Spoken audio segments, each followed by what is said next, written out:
delighted to be here. So Jiashi is the president. So Jiashi is going to moderate my session. Suee is the events, is the MC for today. And of course, I also got to know Min Shen. Min Shen was helping me with my slides. So I'm very happy to be here. I'm especially happy because of our connection. All three are Malaysians, but of course, many of our participants are not necessarily Malaysians. And I also went to LSE. And you guys are about 18 years old or 19 years old. And I remember my years there. And when Jiashi asked me about 2 months ago to sort of share my story, I was happy too. But I will concentrate up to my age 35, although I have everything until 61, because I want to tell you the richer part and the most relevant part. Up to age 35 is the next 15 years. And you will have enough to go by. Yeah, I also made a lot of mistakes in my life. So I want you to put in perspective, and this is story correct for me, but not necessarily right for everybody. So have that perspective in mind. Yeah. So I want to spend time talking in a way which is interesting for you. So if I were to divide my life and segment them chronologically, these are the obvious phases. The first 16, 17 years, then becoming an actuary, the next 6. And I graduated from LSE in 1981 at about 22 years old. Then I was working in London, then came back to Singapore, to Malaysia first and then Singapore, and then going regional. By the time I'm age 40, 2000, I'm age 40, yeah. Then I went to the world of psychology, then came back. I worked for a cooperative, for 10 years, 2007 to 2017, yeah. And I was counsellor and president. But that is sort of dividing my life chronologically, yeah. Jiashi, is my voice coming out well? Just nod or just smile. Yeah. Yeah, good. Okay. But I thought that it is more meaningful if I talk about what stood out in those periods. What stood out in those periods? And I wanted to tell you my story in a slow way until maybe I became a CEO in Singapore about 1995. So by that time, I'm already 35, 36, yeah. And then after that, I will tell it more quickly, partly because 45 years is a long time, and I don't want you to miss some of the more interesting part by rushing through. So that will be the pace I'm going to do, right? So these are the themes, right? Why did I decide to be an actuary? What made me successful in a university? And how do I cope in a foreign land? Because I'm a small boy from a small town, working in Prudential, which is a very big institution, then coming home, and then being a CEO at a very relatively young age. And at that point, I will probably tackle the 7 questions. 7 people submitted questions to Jiashi, because at that point, I would have completed most of the answers to the question and then round it up. And then we will do the fast pace. And hopefully I'll finish at about 45 minutes or 48 minutes. And then Jiashi could then ask you for more detailed question. So this is the plot. And of course, the last segment is Reddington and the reinvention of profession. So that story continues. Yeah, the story continues. So maybe I should go to the next slide. Semanggi is called Si Mao Ye, 21 miles to the south of KL. Many Malaysians will know that, Si Mao Ye. The town has only 2 streets, Main Street and Back Street. And my father has a shop at the Back Street. Electricity and water did not come to my house until I was 6, 7 years old, 6, 7 or 8 years old. My father is a trader, a rubber trader. He's not rich, but he's not poor either. He rides in a bicycle until I was age 16 or 17. Then he got a Honda 70cc, Honda 70cc. So that's quite an important thing, because most of my friends in Kajang High School and primary school, most of my friends, I happen to mix it, have cars, you see, but my father didn't have a car. So that is about Semengi. I was always in a primary school, which is the primary school in Kajang. I was always the top 2 or 3 students. But when in Kajang High School, I was the top student for every year. And teachers are important. Teachers are very important. And I hope Mr. Lauti is, I sent him a link. I hope Mr. Lauti is here. If he's here, if you want to switch his video on, it would be a delight for me to see him. Yeah, and I want to name 4 teachers. Mrs. Ong Guan Gun, Mrs. Ong Ken Hui, Mr. Tan Jin Ting, and Mr. Lau Ti. So Mrs. Ong Ken Hui was my geography teacher. And Form 2, he said, and in my Form 2, which is about 14 years old, he told the class on the first day when he asked about difference in time zones, and your teaching was time zone. I came out with a question, a complicated question on time zones, and I could answer her very quickly and of course accurately.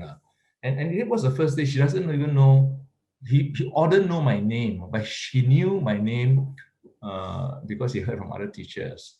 And he says something which redefine about how we think about ourselves, right? She says that Suee Chieh is still the best. I don't know how the impact is on the rest of the 35 or 45 contemporaries of mine, but can you imagine what the impact on me is? A teacher who I have not met tells you Suee Chieh is still the best, so you are going to prove her right? How you say things to people, and that was Mrs. Ong Keng Hui lah, and I believe she's still around, and I try to contact her, but she's living in KL or somewhere else. The second teacher is Mrs. Ong Guan Gun, whose husband is a doctor, and she taught us modern maths. And modern maths, at that time, it was the Ministry of Education exploration into encouraging creativity. And for some reason, I always go to the advanced part B. There's part A and a part B. And I realized that I could figure out things which Euler discovered, So they set it on Euler's diagrams and all that. I could do, and I thought that, hey, this is quite interesting. So that was my early one. And my third teacher I want to talk about is Mr. Tan Jin Ting. Tan Jin Ting, because he likes politics, and he introduced a lot of books or stories. He doesn't like to teach maths. I don't hope he doesn't mind I say that. He always tells stories about the White House, Richard Nixon, and the Watergate affair. So I became quite knowledgeable about politics at a young age. And of course, Lau Ti was Form 4. Lau Ti was Form 4. I met him, and he introduced me the idea of considering an actuary, but he was a good mathematics teacher. He introduced me books by Aldous Huxley and Bertrand Russell, and more about Bertrand Russell later on. You will see 2 names there, Dominic and Handa. And this is where stories are important in our lives, right? Dominic is my eldest brother's classmate. He has passed away at a young age, but he is a very good speaker, and he can sing Chinese songs, he's an Indian guy. But I always visit him or spend time with him with another friend whose name is Lawrence. And they're about 8 or 10 years apart. And he was a salesperson for Great Eastern. And Great Eastern has the first actuary working in Malaysia. His name is H.N. Handa. He's not a Malaysian, H.N. Handa, but he's the general manager for Great Eastern. And H.N. Handa is from Ceylon, Sri Lanka, but he eventually went to Canada. But Dominic told me about the mystique of an actuary, right? The mystique. So if you go to India, and I think that India has a rich tradition of actuaries, especially before they got nationalized in the 50s, where the insurance companies got nationalized. Before that, there was a big of mystique, and actuaries are treated with great respect. So there was and Dominic told me, because he was a salesperson for Great Eastern, about what actuaries do and how extraordinary they are. So for a young boy who is 12, 13 years old, I have not met Lau Ti yet, 12, 13 years old, that planted in you the idea of this profession for people who are mathematics, And in that time, I also got involved I fell in love with books. I fell in love with books. And I used to go to Burton, you, fell in love with books, and I used to go to KL. Uh,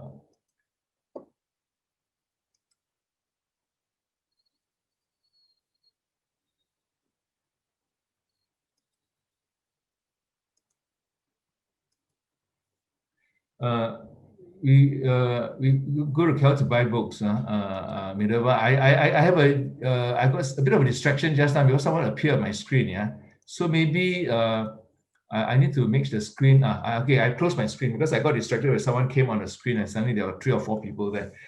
So there was, and I got interested in public speaking. So I will pick up that story later on. Yeah. So this is a picture of Suee, and this is a picture of my school, in my school. Yeah. Uh, uh, uh, and this is a picture of, I was very interested in Bruce Lee at the time, and also Kung Fu, and becomes quite uh, an interesting subject nowadays because of Bruce Lee's philosophy of reflexivity, of behaving like water, which is a very useful concept to have about responding to uncertainty. And this is when I'm 10, 12 years old. My 2 sisters are very supportive of me, and we were very close, yeah.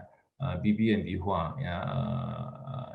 And they might be watching, I do not know. And there's a picture of me when I was probably about 15 or 16. I'm the youngest of a family of 6, on the far left, the 2 sisters are my parents. Yeah. Today, I did a posting on my father and my grandfather, not because of this program, but it's one of my tips for the Instagram, because they taught us responsibility, and my father was very good in abacus, yeah, and he certainly taught me about compound interest. So he actually know the difference. Not know. He actually taught me the difference between simple interest and compound interest, and he took me to the post office to open a savings account when I was a primary school boy. And he also told me that you should spend your dividends or your uh, coupon, but not your capital. So he had instilled with us a sense of financial responsibility. And the tip for this week, I can't remember which number it was, but it was about uh, what you save will make you rich, not what you earn. Yeah, because obviously that is true about how we should accumulate savings. So for those who are interested, that will be in Instagram. Yeah. So I come to, so I talk about books, I talk about Bertrand Russell, and I talk about Dale Carnegie, and more about that. Because now I want to, because those were feeding into the next 6 years. 1975, I was about Form 4, and 1981 I graduated from LSE, and it became very clear from one particular book I read, which is from Napoleon Hill, Law of Success, uh, that there are only 2 meta principles for a person like me. Not everyone is the same, right?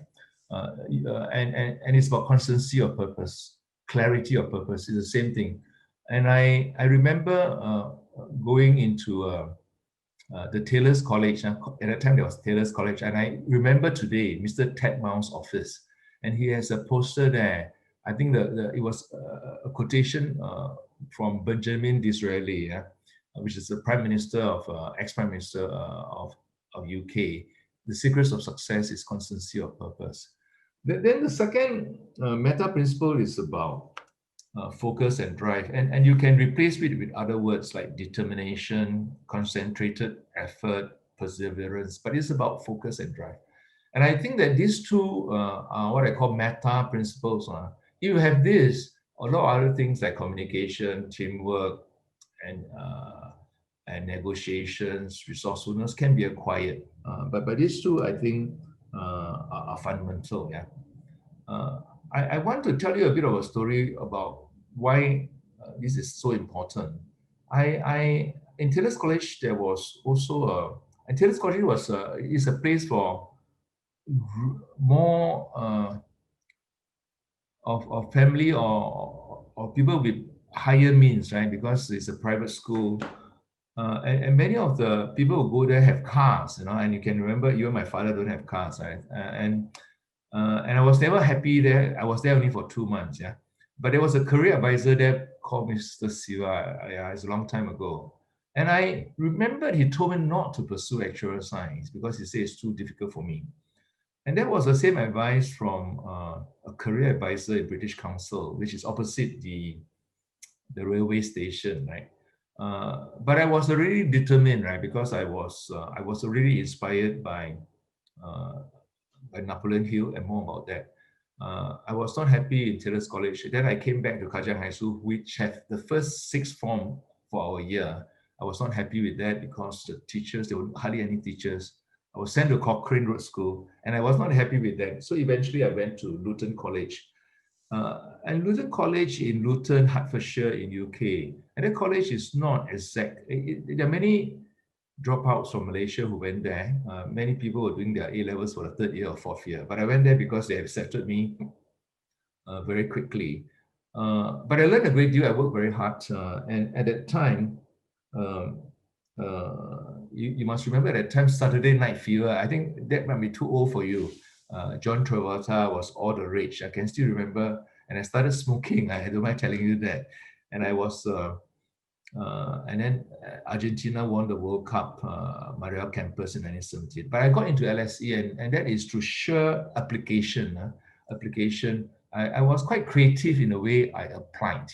I, I did some research, and I had somehow remembered a diary which was given to me by a friend or an agent on Prudential in Malaysia. I was able to cite certain things from the Prudential thing because many Malaysians would have applied to Prudential.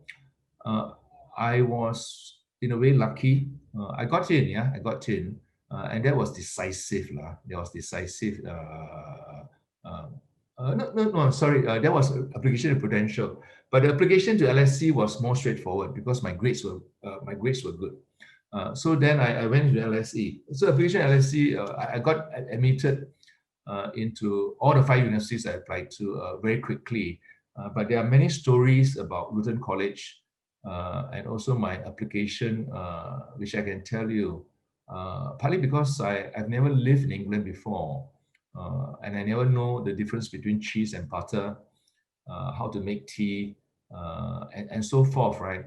And even on the train from Luton to Sheffield, which is one of my university, the shortest route is via St. Pancras, and I refused. And on the return trip from Sheffield to Luton, the man was announcing many times, but I just insisted, wanted to take a direct train, right, which obviously delayed me by 5 hours.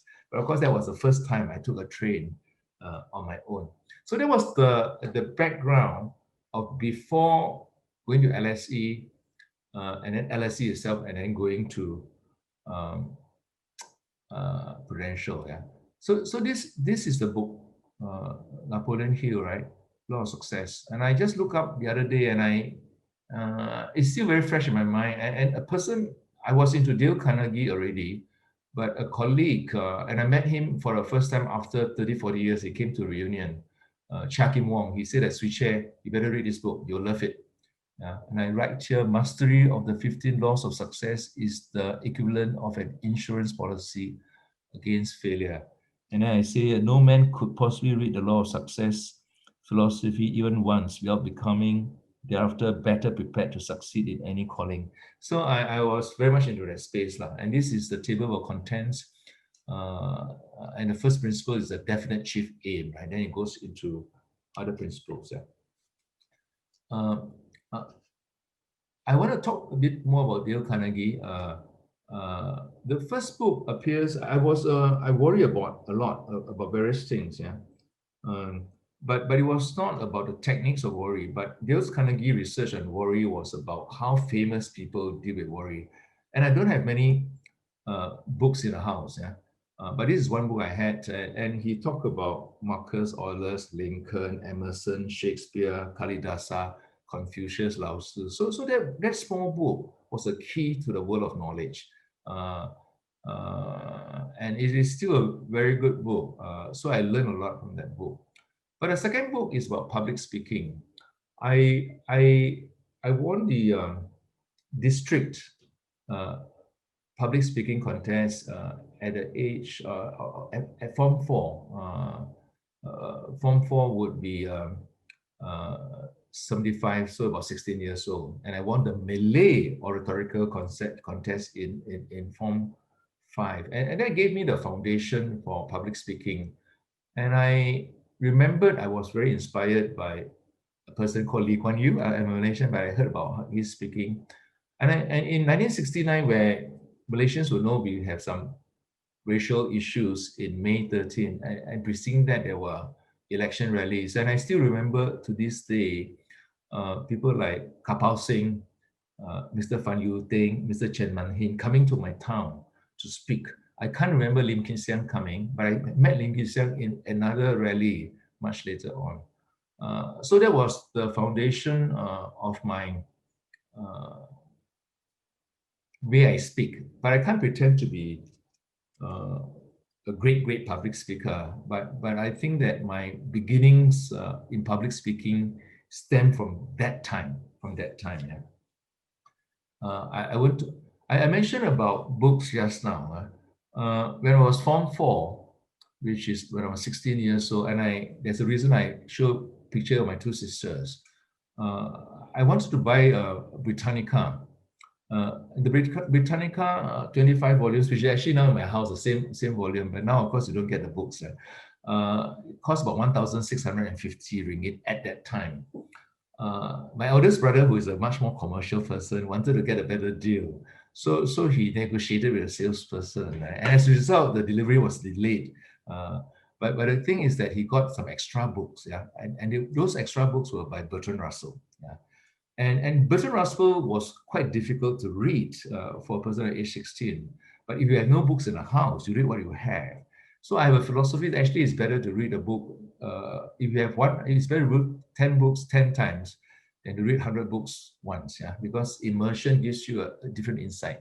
And that led me to a pathway into rational thinking, which is what Bertrand Russell is about, liberalism, which gives me a bit of an interest and foundation in philosophy. So that was the, and my sisters are material because the installments were such that my parents challenged me, said that if you are able to help raise funds for this, he will buy books, because I still remember the monthly subscription came to about $53 ringgit, and my sister agreed to share a small part of it, and that made that possible. Yeah. So and I'm sure they remember that. So I took what I read seriously.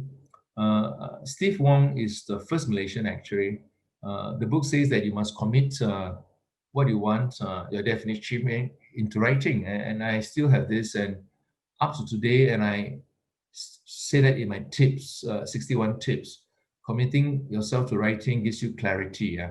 So you can see that in 1977, on the 5th of September, that is the year after my O-levels, I say my definite chief aim for the next 8 years, but it got reduced to 7 years, I'm not sure why, is to become an actuary. And having chosen my definite achievement, I know it is my duty to transform it into reality.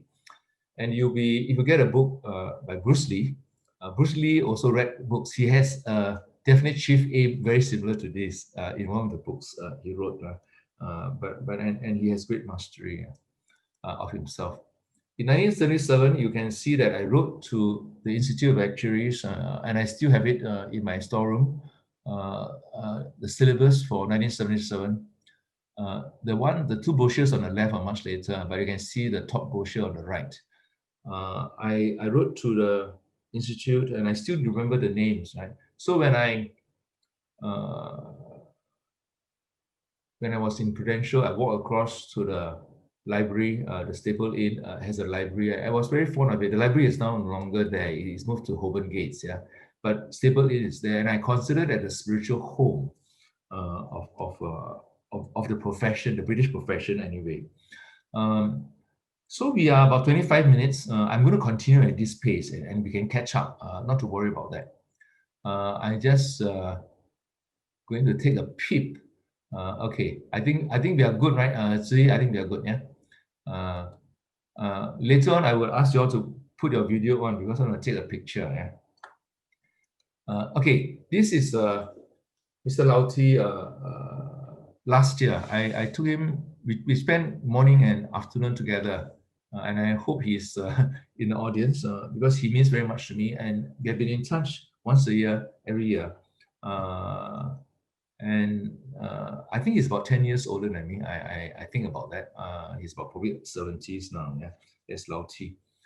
Steve Wong is interesting, yeah, because Steve Wong burst into Malaysia. You can see that Guinness Award for Malaysia, and that came out in 1977. And Steve Wong is, I believe, from Rahop, or some, it's a small town, and he has from a big family, from a big family, about 9 kids and or something like that.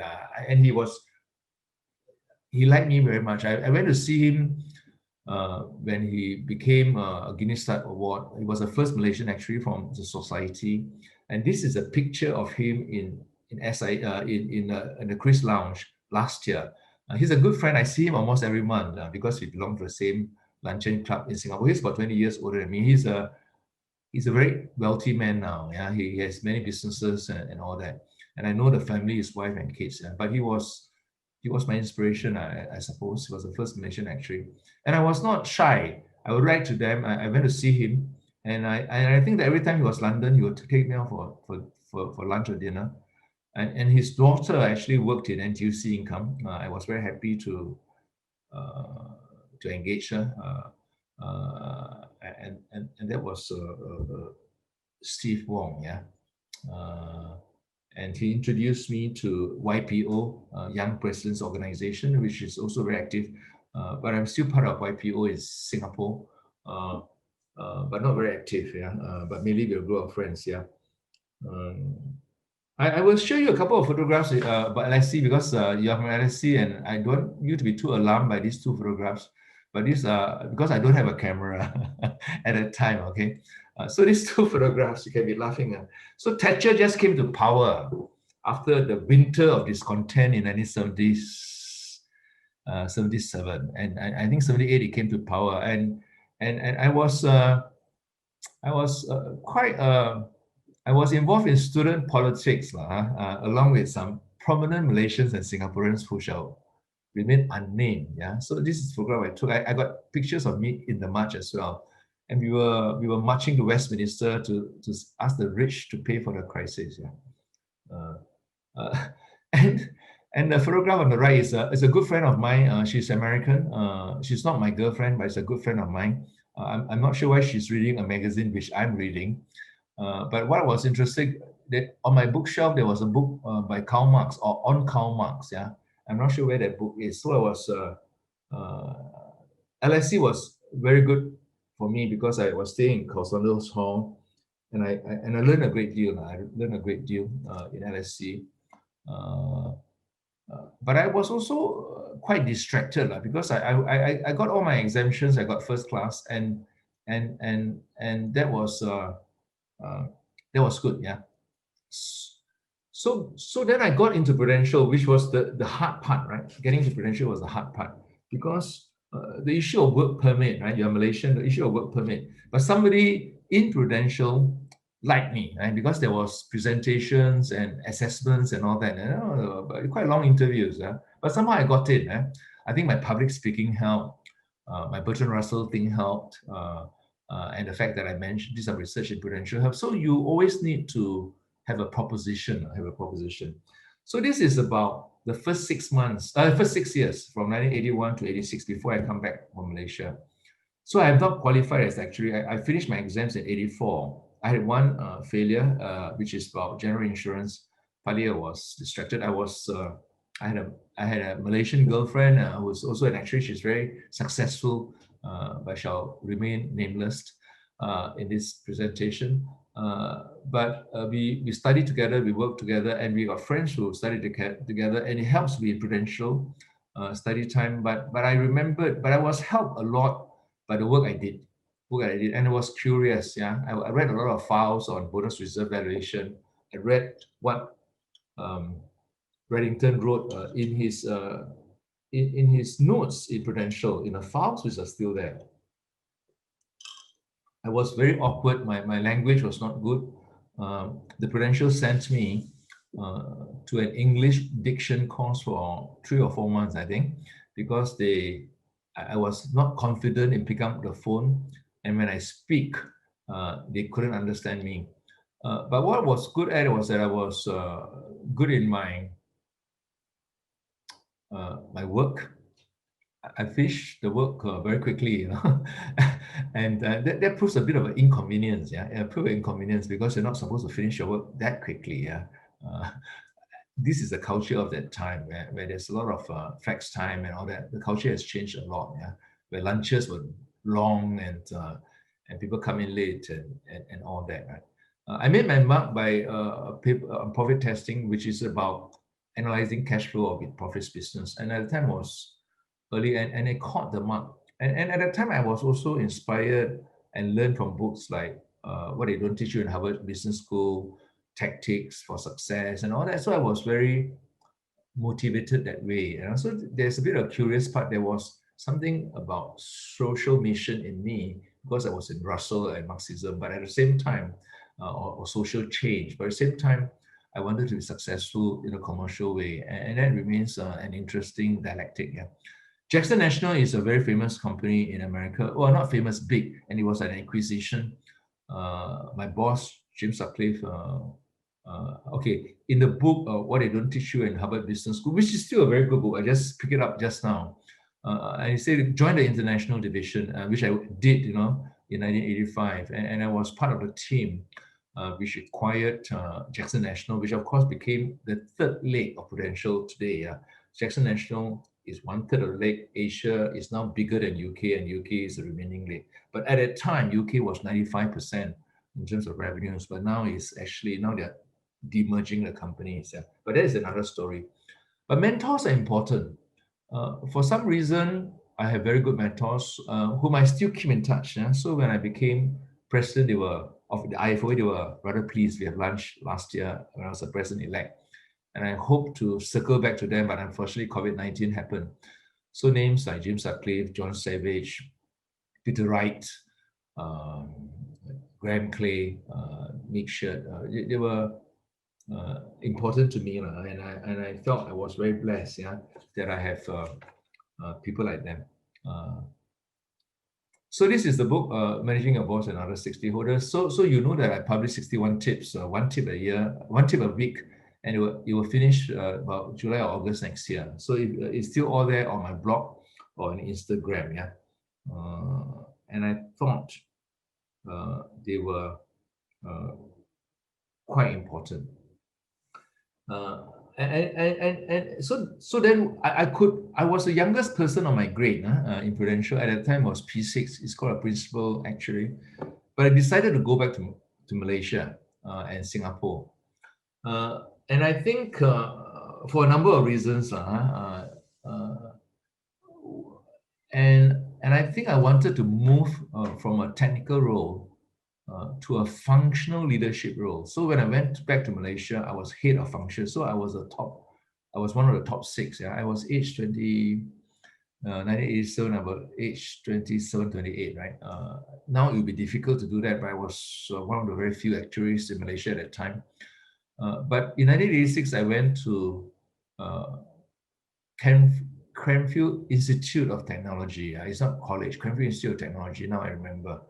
And I learned about psychology from Joe Jupp and Gil McWilliams. Yeah, Joe Jupp and Gil, and I remember their names. And they taught me Belbin and psychology. And Joe Jupp they were very insightful. And they told me I must return to Malaysia. And I thought, and that's where my first entanglement or interest in psychology began.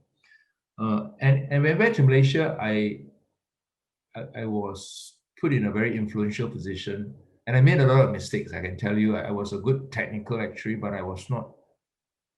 I was learning my ropes as a manager, but somehow I got quite a bit of publicity as an actuary, as a young actuary, and I was involved in Actuarial Society of Malaysia. and so forth. And one of my mistakes when I went back was that a lot of things in Malaysia needs to change. Prudential Malaysia, their compensation system, the bonus illustrations. But I think the important thing is that you need to know the people, build the relationships. But I went very much too quickly into areas of compensation design, budgets, and also product design. But fortunately, things eventually sort of turn out well. Yeah. So very early on, uh, the Star newspaper uh, talked to me because they were curious about being the. I was the youngest actuary at the time, about how I did that, and I was told that many people have remember this story and subsequent stories, and it created some of the many actual recruits over time.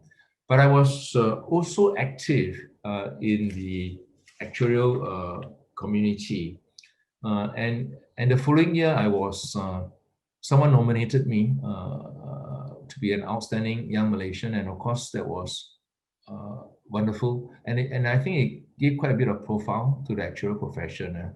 So there's a slightly spelling error. It should be outstanding. Sorry for that. And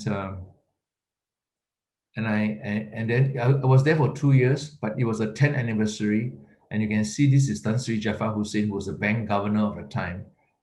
He came to our actual society dinner. Uh, there was me at that time, and this is Graham Clay talking to the press about bonuses. And this is me talking about the paper I gave on the profit testing paper. Yeah. So I at that time we were very concerned about bonuses. Uh, Prudential was concerned, and I think that there were other companies which were concerned, and we raised it as an important issue. Yeah. Uh, and at the same time, books were still important to me, and these are the letter books. Yeah. And of course now I eventually do many different books. And these are some of the more influential books: Seeds of Greatness, Seven Habits of Highly Effective People. Uh, and they're basically the same message, classified in different ways. But not all of us are necessarily inspired by such books. Yeah? Not necessarily all of us. So you got to be self-aware about yourself. Yeah? This is the paper uh, which was at a time an aggregation of my thoughts using programming to analyze with profits business, Yeah. So with that, I want to take a break now. By then, because this is I've reached age 1989, age 30. I could go on to the Singapore part, uh, but I think that these are the questions you have submitted to Jazza. Can you share with us just beginning to work? I said, yeah, I can share with you. Is it hard? There were times we were hard, but there were times it was okay. Our capability does vary with the challenge. Yeah. And I think you got to be passionate and want to do what you want to do and be very focused, right?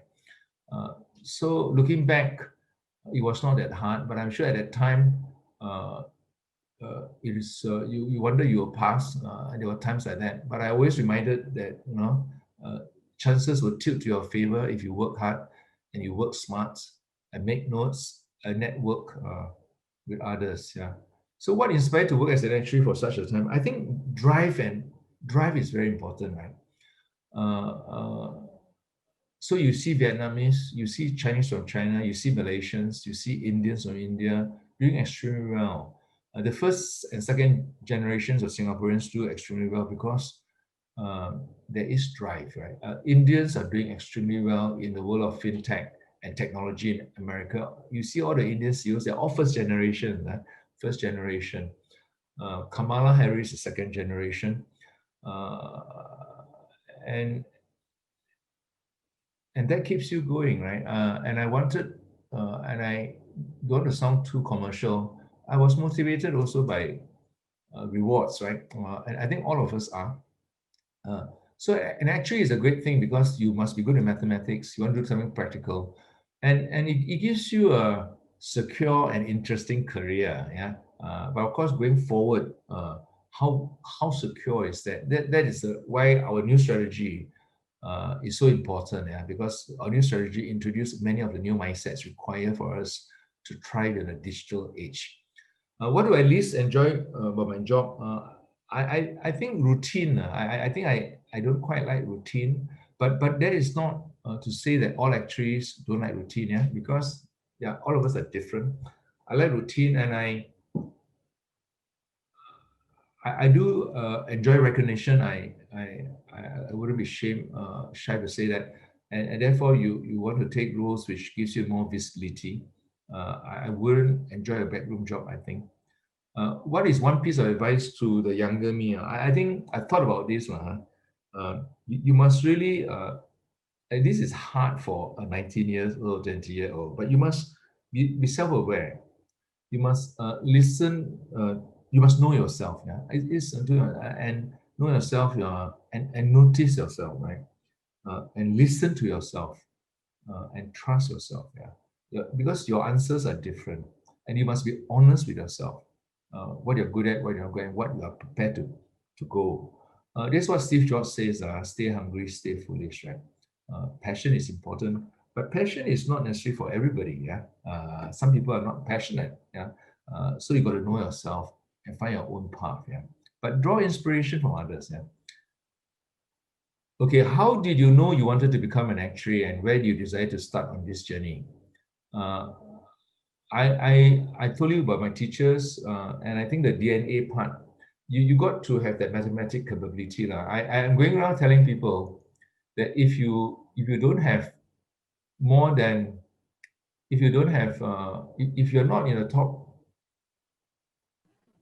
two or three in your secondary school cohort, it is going to be tough, right?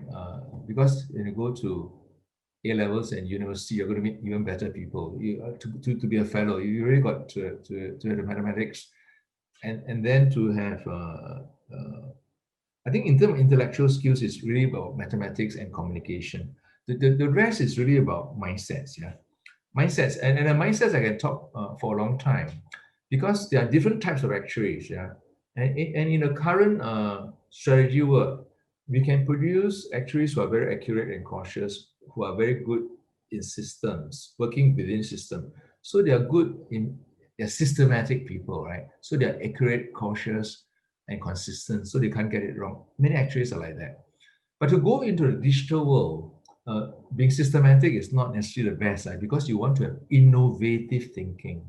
Innovative thinking is about curiosity, adaptability, experimentation. It speaks to the space of whole brain thinking, design thinking, and the world of Montessori about how education, not rote learning, about experimentation. That's about innovation thinking, right? And you read books about competency required to thrive in a digital age. It's about curiosity, experimentation, networking, and joining the dots. It is not about accuracy and cautiousness. But accuracy and cautiousness and consistency is still useful if you're working in reserve roles. But you're going to thrive in a digital world. It's a very different twist. And what we are arguing at IFOA is that what we want is a diversity of mindsets because you have different roles. And the last box, which is about systemic thinking. Systemic thinking is that when your systems are not working, then you need to alter the system, right? If your product system is not working, so you cannot be continue to repair the ship if you're not traveling by sea. You can turn the handle, polish things, but you're not trying. You think of alternative forms of transport, or you're going to a different place. So it's called systemic thinking, and that requires courage, imagination, and judgment. I'm just boxing it up. So there is systematic thinking, there's innovative thinking, there's systemic thinking. Systemic thinking involves systems thinking, yeah? And there's something which I'm very keen to promote at IFOA. The next question is about how could okay, this is a big subject because uncertainty and judgment, because judgment is a function of experience, and I have been very immersed in this with a lot of senior actuaries, right? And the personal qualities, I talk about it, about the three things. So I wouldn't want to, I want some time for you all to ask questions, and we got only 15 minutes left, right? Is that right? Just we got 15 minutes left, right? So I wouldn't want to, when you are about 30 or 35 years old, you invite me back, then I can tell you the next 20 years, yeah. But I can tell you, I want to take it slow because these are the most relevant part for you. I can tell you about the innovation in Prudential, but that will take, I prepared the slides, yeah, innovation, and then I became a regional person. Then regional markets, and then I left Prudential. Yeah. Then I went to, this is a story on why I went to psychology. It started with Cranfield, then transactional analysis, Enneagram, and then the people who helped me design championships team, and I went to Columbia University. Yeah. That is 6 years from the age of 40 to 45, 46. Yeah. Then I went to a company called SHL, and I joined the board of income. And then in 2007, they asked me to join income. I was there for 10 years, right? And I conducted two transformational change there, Cultural Revolution and Orange Revolution. If you're interested, some of the articles are on my website, tansuechieh.com. How can we be social purpose and commercial in approach? And I was CEO. And I didn't intend to join the IFOA. It was much later. So this was in 2012. This was in corporate head office of NTUC Enterprise. And in the 2 years before I became president, I was basically spending time learning. Yeah. So these are all the courses I attended in the first 2 years after I left NTUC because I was interested in many of this. So I really encourage continuous learning. Then of course, I got elected as a president, and these are no point rushing through. So that is the general background. Yeah. So with that, I'm going to stop sharing the slides and can share back again. And maybe if you like, we can ask some questions. And I would like to take a picture. So if you guys can put your video on, don't be shy. Put a video on so I can take a picture. Hi, Logan. How are you? Good to see you, Logan. Okay, I can recognize all the names. I can Logan. You can okay. Put so you want? I think we could take more pictures. Yeah, if you like. Okay, I'm taking pictures. But at the same time, how's the chat in terms of questions, Jesse? Okay, we do have pretty many questions right now. And also we do have a lot of questions from the Google Forms field previously. And I think one of the most asked questions is what are the current challenges that actuaries are facing? And also what skills should we students be focusing on to accommodate to these changes in the actuarial field? I think I will be very direct about it. So what I call the x-axis, right? Your core proposition is our mathematics. So you look at our lineage, probability and statistics started with Fermat and Blaise Pascal, and then went to annuities, life tables, eventually risk theory. So and then compound interest and life contingencies were our main fold. But data science is a successor to that. Machine learning is successor to that, and AI. So the IFOA is introducing into our syllabus already, IFOA. So that is your x-axis, right? But you see, a lot of it is not the skill sets, the core. But what are the things which will make us relevant? It's obviously the work we do, life and pensions, and general insurance. But what are the things impacting it, right? Climate change, negative interest rate. So these are things you got to learn. If you're in GI, autonomous vehicles, health ecosystems, genetics impacting underwriting. So these are the adjacent things which can impact your domain. Because you are 19 or 20 years old, you're going to join a workplace, whether it's traditional or general insurance or whatever. The conversation, there will be technical work. Even IFRS 17, that is systematic work. IFRS 17, Solvency 2, that will be. But some of you may want to go to be more entrepreneurial. So then what is your proposition, is it? Your competition is unlikely to be another traditional insurance company. It will be a digital platform trying to steal a lunch, right? And your bosses will be looking to you to come up with solutions which involves marketing proposition, product proposition. So you got to know the language, and then you got the technical stuff. Or you could be joining a company like Quantium, right? Quantium is a data science consultancy in Australia, and they were formed by actuaries who many actuaries work there, and they founded this firm. And I was going to ask the founder to speak at our conference in Malaysia, but unfortunately COVID-19 changed that. And they're hiring a lot of actuaries because actuaries are able to do a data analytic work. CXA, run by Rosalind Khoo, is a health ecosystem, but on the benefit side. And he recruited many degree holders in actuarial science because we have that brain power. So you can study all that. And in South Africa, there are banking, and in Malaysia, there are many people in risk departments in banks who are from actuarial background. So you stick to your core because actuarial science, as opposed to studying you can study statistics. I'm not saying you should. You can study data analytics or AI, but that doesn't have the same business feel to it, right? And what we are trying to do at IFOA is to give you the positioning is about mindsets, but at the same time, there is the language, the business language. Yeah. So adjacent to it, there are a lot of opportunities.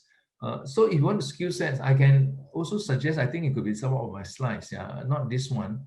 The one I just gave to Herod Watt, I think. There's so many things to learn, right? In a digital world. But you got to follow your interests, right? But at the core, you must be on top of your actual science, and if you can go into data science, I think those are core. But you don't have to be expert. You're not going to be a programmer, but you must know the language, yeah, and know how to do it. Communication skills, negotiation skills, they're all fairly straightforward. But it's a question of how much commitment you have and interest you have. So that's about skills and mindset. But mindset is more important. Mindset is more important. So your constancy of purpose, the constancy of purpose and also drive is very much at your age. But actually you go into work, the one on curiosity and adaptability is something more professional based. Okay, thank you, Mr. Tan. So relating back to your question, I think most of us here are undergraduates or even postgraduate students who are mostly pursuing an actual degree, but there are also some who are not necessarily taking this actual science degree because there are a few students who take a mathematics or statistics degree. And so maybe I could just ask you what made you choose a career in an actual science, and also just to relate it back to us, because it's kind of uncertain whether, like, how do we decide to study to take an actual career instead of going into different other careers in financial sectors like banking and consulting. Yeah. Okay. So what is your advice to us for us who are uncertain to all of this?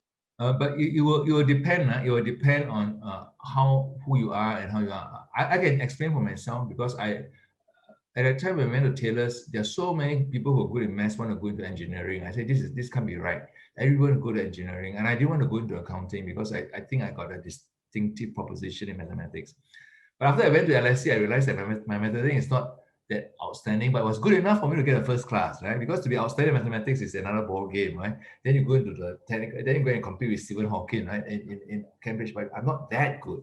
But I was good enough to get my first class degree. So I was good in mathematics, and I wanted to do something practical involving business. Yeah. And let's face it, many of us wanted to be successful financially. And for me, I was under that impression, and it turned out to be true. But for you, going forward, I can tell you it's also quite a good proposition, but you don't have to necessarily believe me. You can do your research. You can do mathematics, but then you got to find out what you do after that, right? You can do physics or engineering or masters in business administration. But I can tell you why a group of us is pushing the strategy so hard is that the safe and secure box. You should. I think I gave this presentation in some other places. the safe and secure box which I was given. Actually, I was very lucky because I was one of the earliest, right? I'm not sure. I was assured of a job most of my career, so because of few of us. But yours is not the case. But then if you become a doctor or a lawyer or a journalist, the world of work in the next, not in the next 30 years, in 50 years or 75, whether insurance businesses will exist the way we understand it in 75 years is because we don't even know how human society will look like. Yeah. But now we are worried about next 30 years. So you cannot have a cast iron formula. That's why your mindset is so important, I say. That's why, and so we have moved up. The way we are going to offer our learning proposition is not based on qualification and exams, but based on learning and continuous learning. But of course, we still need qualification to get million standard. But because what we learn today is going to be irrelevant in 10 years' time because of the way knowledge is multiplying. And then you need to have a mindset where the job is not protected. But I can tell you, we tend to overestimate the rate of change in 2 years and underestimate the rate of change in 10 years. So in the next 2 years, things are going to be the same, but 10, 15 years time, things are going to be different. But if you invest in yourself, you will be more comfortable. My swimming instructor, which I'm learning swimming now, tell me about backstroke, right? He says that if you backstroke, if you don't align yourself properly, but after 20 yards or 20 meters, you'll be hitting the wall side of the pool, right? You know that because then you are, because a small shift in your orientation can be very big over time, you see. So what I'm saying is that you need to shift so your trajectory is resilient and adaptable. So that's it. If you want to say which subject is right, then you got to see a career advisor. But career advisor don't necessarily. Well, I respect them a lot, but you got to trust yourself as well. And we worked out the other day with the president of ASM in Malaysia